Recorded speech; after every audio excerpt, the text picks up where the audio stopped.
السلام علیکم ورحمۃ اللہ وبرکاتہ۔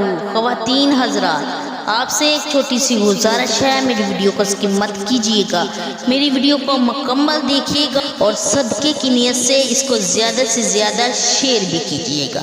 میرے عزیز بہنوں اور بھائیوں، آج میں لے کر آئی ہوں یکم ربیع الثانی کا وظیفہ۔ ربیع الثانی کے مہینے روزانہ پڑھنے والی جلالی آیت مبارکہ اللہ کا کرشمہ اپنی آنکھوں سے خود دیکھیں گے۔ نماز فجر کے بعد آپ نے جلالی یہ آیت 41 بار پڑھنی ہے روزانہ، ربیع الثانی کا پورا مہینہ۔ اللہ تعالیٰ کی ایسی غیبی مدد آئے گی کہ آپ حیران رہ جائیں گے۔ ناظرین، فجر کا وقت وہ مقدس گھڑی ہے جب دنیا خاموش ہوتی ہے، دلوں پر سکون چھایا ہوتا ہے اور رب جلال کی رحمت زمین پر نازل ہوتی ہے۔ اس وقت کو سحری کا وقت بھی کہا جاتا ہے، جس میں اللہ کا خاص نور نازل ہوتا ہے۔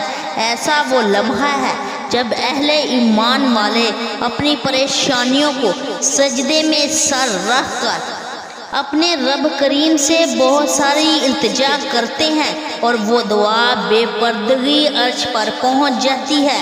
قرآن مجید میں اللہ تعالیٰ فرماتے ہیں والفجر ولیال عشر، قسم ہے فجر کی اور 10 راتوں کی۔ یہ اللہ تعالیٰ کی طرف سے فجر کی فضیلت اور اہمیت بیان کی گئی ہے۔ نور الہی اللہ کی طرف سے دل پر نازل ہونے والی روشنی ہے جو انسان کی زندگی بدل دیتی ہے۔ جب کوئی بندہ فجر کے وقت باوضو ہو کر نماز ادا کرتا ہے، قرآن کی تلاوت کرتا ہے یا اللہ کا ذکر کرتا ہے تو اس کے دل پر اللہ کا نور نازل ہوتا ہے۔ یہی نور اسے گناہوں سے بچاتا ہے، دل کو سکون دیتا ہے اور سیدھا راستہ دکھاتا ہے۔ حضور صلی اللہ علیہ وسلم نے فرمایا تمہارے لیے صبح کا وقت برکتیں لاتا ہے۔ ایک فرمان نبوی صلی اللہ علیہ وسلم کا مفہوم ہے کہ رزق تقسیم کرنے والا فرشتہ ہر صبح فجر کے وقت بندے کا رزق زمین پر لے کر آتا ہے۔ جو دروازہ فجر کے وقت کھلا ہوتا ہے، فرشتے اس کا رزق دروازے پر رکھ کر چلے جاتے ہیں۔ جو دروازہ بند ہوتا ہے اس کا رزق فرشتے واپس لے جاتے ہیں۔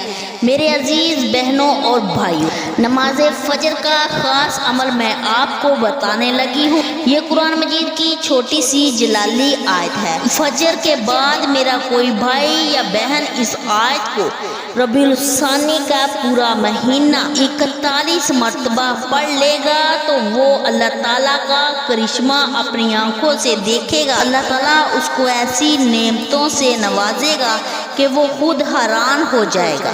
یہ وظیفہ ہمیں بڑی محنت سے ملا ہے۔ مجھے اپنے اللہ پر پورا یقین ہے آپ کو ہر چیز ملے گی۔ یہ بڑا مجرب عمل ہے۔ اللہ والو، یہ وظیفہ آپ نے اس طرح کرنا ہے، نماز فجر ادا کرنے کے بعد آپ نے اسی جگہ بیٹھ جانا ہے۔ آپ نے اول آخر 7 مرتبہ درود ابراہیم پڑھنا ہے۔ اس کے بعد آپ نے 41 مرتبہ یہ آیت مبارکہ پڑھنی ہے، یا اللہ انصرنا فإنک خیر الناصرین، یا اللہ انصرنا فإنک خیر الناصرین۔ اس آیت مبارکہ کو آپ نے 41 مرتبہ پڑھنا ہے۔ اس کے بعد آپ نے اللہ سے دعا کرنی ہے۔ انشاءاللہ تعالیٰ اللہ آپ کی ہر حاجت پوری کر دیں گے۔ اللہ تعالیٰ دعاؤں کو قبول فرما لیں گے انشاءاللہ۔ میرے عزیز بہنوں اور بھائیوں، مزید ایسی معلوماتی ویڈیو کے لیے ہمارے چینل کو سبسکرائب کریں اور ویڈیو کو پلیز لازمی شیئر کریں۔ جزاک اللہ خیر۔